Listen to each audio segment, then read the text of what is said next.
કથિત પત્રકાર અમને આરટીઆઈના નેજા હેઠળ લોકો પાસે ખંડણી ઉઘરાવવા મામલે ગુનો નોંધાયો છે અને સમગ્ર મામલે ડીસીપી રાજદીપસિંહ નકુમે પત્રકાર પરિષદ યોજી અને તેમણે જણાવ્યું કે શાકિબ જરીવાલા, તેની પત્ની રૂબીના જરીવાલા, ફિરોઝ શેખ અને સચિન પટેલ સહિતના આરોપી વિરુદ્ધ 3 ગુના નોંધવામાં આવ્યા છે। શાકિબ જરીવાલાએ પોતાની પત્ની એસએમસી કામ કરતી હોવાનો લાભ ઉઠાવી પૈસાનો તોડ કરવાનો આરોપ છે।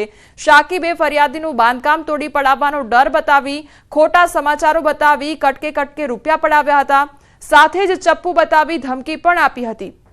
ઘટનાને પગલે આરોપી વિરુદ્ધ ખંડણીનો ગુનો નોંધી કાર્યવાહી હાથ ધરવામાં આવી છે। कौन प्रीतिबेन ये अंदर रह गए भाई अंदर अलाजम ब्रांच में कौन प्रीतिबेन डव करे તમારે કોઈ પણ તમે મને ફોન કરજો, બરાબર છે। હું એકેશભાઈ નંબર મોકલાવું, તમે લખો તો લખી લો મારો નંબર। આ સાંજે प्लस मारा बाबा जो जितेला है ना यानी खाता तो ચાલો મળ્યા ચાલો ભાઈ આવજો। ગેરકાયદેસર બાંધકામો અથવા તો જે કોઈ બાંધકામો થઈ રહ્યા હોય એની માહિતી માંગી અને જે તોડ કરવાની પ્રવૃત્તિઓ સતત ચાલી રહી છે એની જે ફરિયાદ મળી અને અન્વયે અગાઉ 13 ફરિયાદ દાખલ થઈ ચૂકી છે। તે ઉપરાંત ગઈકાલે પણ 4 વધારે ફરિયાદ દાખલ થઈ છે। ત્રણેય વિરુદ્ધમાં અઠવા પોલીસ સ્ટેશનની અંદર ખંડણીની ફરિયાદો દાખલ કરવામાં આવેલ છે અને આ જે 4 ફરિયાદો છે એ ગઈકાલે દાખલ કરવામાં આવેલી છે। વલસાડમાં તસ્કરો બેફામ બન્યા છે અને ભિક્ષુકનો ડહોળ ચોરીનો નિષ્ફળ પ્રયાસ કરવામાં આવ્યો છે। દુકાનમાં ઇમરજન્સી સાયરન વાગતા ચોર ફરાર થયો તો તિથલ રોડ પર દુકાનમાં ચોરીનો નિષ્ફળ પ્રયાસ હાથ ધરવામાં આવ્યો। સમગ્ર ઘટના સીસીટીવી કેમેરામાં કેદ થઈ છે। 2 તસ્કરો દુકાનના બહાર ઓટલા પર ભિક્ષુકનો ડહોળ કરી અને સૂઈ રહ્યા હતા અને ત્યારબાદ મોકો જોઈ તેઓ દુકાનનું શટર તોડવા પ્રયાસ કરી રહ્યા હતા। જો કે લાંબા સમયના પ્રયાસ બાદ પણ દુકાનનું શટર તો ખુલ્યું ન હતું, પરંતુ થોડા સમય બાદ દુકાનનું ઇમરજન્સી સાયરન વાગતા ચોરો ઊભી પૂંછડીએ ત્યાંથી ભાગી છૂટ્યા હતા। ત્યારે હાલ તો પોલીસે વધુ તપાસ હાથ ધરી છે। અમદાવાદના ધંધુકા નજીકથી હોટલમાં હોલ્ટ કરાયેલ ખાનગી બસમાંથી લાખો રૂપિયાના દાગીનાની ચોરી થઈ। ધંધુકા નજીક ખાનગી લક્ઝરી ટ્રાવેલ્સ બસમાંથી 42.35 લાખના દાગીનાની ઉઠાંતરી કરવામાં આવી। અજાણ્યા શખ્સોએ 3-4 મિનિટમાં જ કારસ્તાનને અંજામ આપ્યો।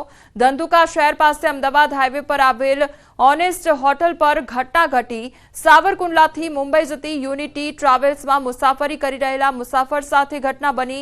બસ જ્યારે હોલ્ટ માટે ઊભી રહી ત્યારે અજાણ્યા શખ્સોએ બસમાં જઈ 77 તોલા સોનાના દાગીના ભરેલી બેગની ચોરી કરી ફરાર થઈ ગયા હતા। ફરિયાદને આધારે પોલીસે વધુ તપાસ હાથ ધરી છે।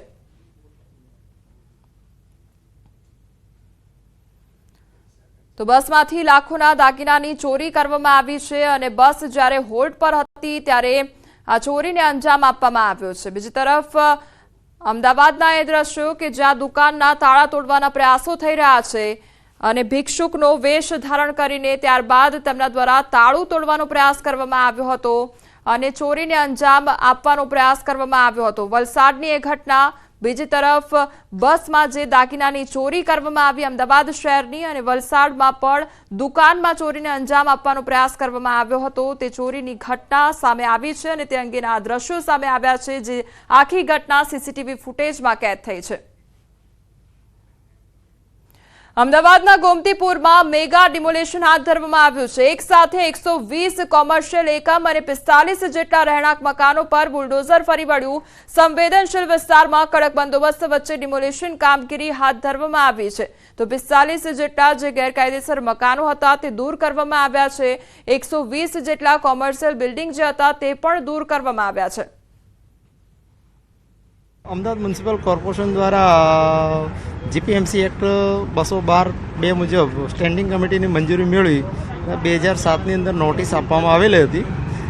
આરડીપીની રોડ લાઇનની નોટિસ આપવામાં આવી હતી। 120 કોમર્શિયલ બાંધકામ છે અને 45 રેસિડેન્ટ બાંધકામનો અમલ કરી રહ્યા છે। પ્રોસેસમાં અંદર હાઈકોર્ટ મેટર થયેલી હતી અને હાઈકોર્ટે જજમેન્ટ 2008માં બી આપેલું હતું અને તાજેતરમાં બી નામદાર કોર્ટની અંદર પિટિશન કરવામાં આવી હતી। એમાં બી હાઈકોર્ટે ચુકાદો આપેલો છે અને એ અન્વયે કામગીરી કરીએ છીએ. અમદાવાદ ગોમતીપુર વિસ્તારમાં બુલડોઝર ચાલ્યું છે. 120 જેટલી કમર્શિયલ દુકાનો તેની સાથે 45 જેટલા ખાસ કરીને રેસિડેન્સને તોડી પાડવામાં આવ્યા છે, જે ગેરકાયદે બાંધવામાં આવ્યા હતા, દબાણ કરવામાં આવ્યું હતું તેવું એસ્ટેટ વિભાગનું કહેવું છે. અને તમામ જે સવારના મેગા ડિમોલિશન છે સવારથી ચાલી રહ્યું છે. સવારના લગભગ 6 વાગ્યાની આસપાસ મેગા ડિમોલિશન કરવામાં આવ્યું છે. એવું કહેવામાં આવી રહ્યું છે કે 15 દિવસ પહેલાં ખાસ કરીને નોટિસ આપવામાં આવી હતી અને આ નોટિસ અંતર્ગત તમામને મકાન ખાલી કરવાની સૂચના પણ આપી દેવામાં આવી હતી. આપ જોઈ રહ્યા છો આ મેગા ડિમોલિશન અંતર્ગત ખાસ કરીને ગોમતીપુર વિસ્તારની અંદર 120થી વધારે કમર્શિયલ એકમો અને તેની સાથે ખાસ કરીને 45 જેટલી દુકાનો છે ને તે તોડી પાડવામાં આવી રહી છે. દાદાનું બુલડોઝર ફરી એકવાર ગોમતીપુર વિસ્તારમાં ચાલ્યું છે કે જેમાં કહી શકાય કે વિસ્તારની અંદર જે પ્રકારે દબાણ કરવામાં આવ્યું હતું તે તમામ દુકાનો એકમો તમામને પાડી નાખવામાં આવ્યા છે. મેગા ડિમોલિશન દરમિયાન પોલીસનો બંદોબસ્ત પણ ગોઠવાયો છે. કેમેરા પર્સન અમિત શર્મા સાથે દીપિકા કુમાર, ન્યૂઝ 18 ગુજરાતી, અમદાવાદ. આગામી 27 તારીખથી ધોરણ 10 અને 12ની બોર્ડની પરીક્ષા શરૂ થઈ રહી છે, ત્યારે સમયસર બોર્ડનું પરિણામ જાહેર કરી શકાય તે માટે 11 માર્ચથી મધ્યસ્થ મૂલ્યાંકનની કામગીરી શરૂ થવાની છે અને તેના માટે 69,000 શિક્ષકોને કામગીરી સોંપવામાં આવી છે.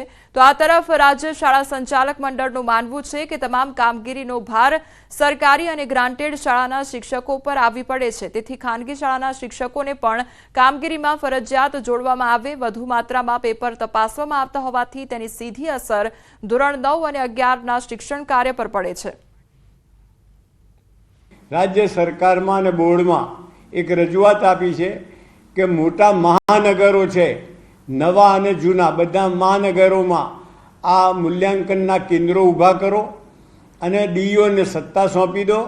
ડીઈઓ આખા રાજ્યમાંથી વિષયવાર શિક્ષકોને બોલાવી અને એક મહાનગરપાલિકા માટે 2 કે 3 વિષય નક્કી